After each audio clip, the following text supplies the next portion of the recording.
How to add videos to My Eyes Only on Snapchat from Camera Roll.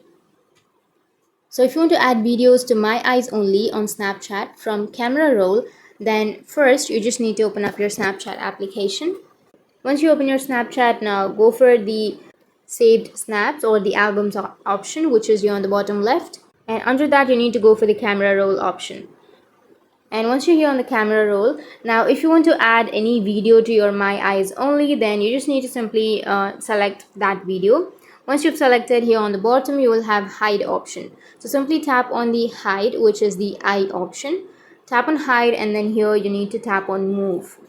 And once you tap on move, your original video will be deleted. So you just need to tap on delete and allow. And once you delete it, your original video will be deleted from your phone, but it will be saved in your My Eyes Only.